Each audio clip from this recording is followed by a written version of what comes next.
Good evening and welcome to the Business Day. I'm Javon Keys. The Monetary Policy Committee has held the policy interest rate at 7%.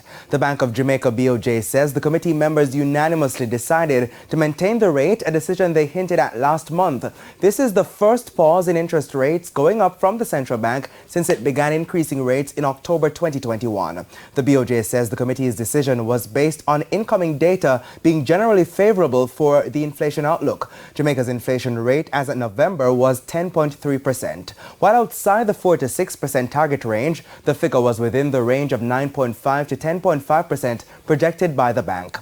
The decision to hold the rate was in line with the U.S. Federal Reserve, which slowed the pace of monetary policy tightening in its latest decision. The Monetary Policy Committee says in the absence of new shocks, the future monetary policy decisions will depend on the pass-through effect of its past policy rate changes on deposit and loan interest rates. That's from the various financial institutions. The MPC also says it would like to see more pass-through of international commodity prices in the local market, and that's the reduction of those prices in the local commodities market.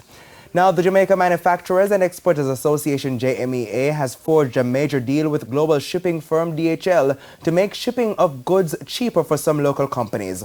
Under the partnership, JMEA members will have access to lowered rates for services by DHL Jamaica.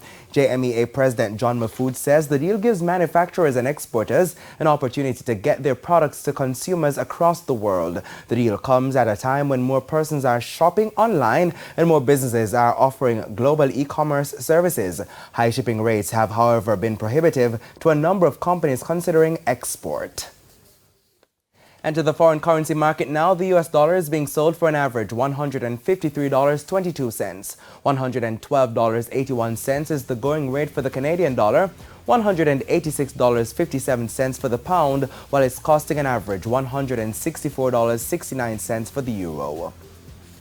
The JSE Index gained 1,715 points today, while the junior market index lost 37 points. Among the advances were Stanley Motor, Iron Rock Insurance, T-Tech Caribbean Insurance Brokers, and GWest Corporation. While on the losing side were Epley 7.5% preference shares due 2024. Epley, Blue Power Group, Cygnus Real Estate Finance, Jamaican Dollar Shares, and Siboney Group. And that's the Business Day. I'm Javon Keys. Good evening.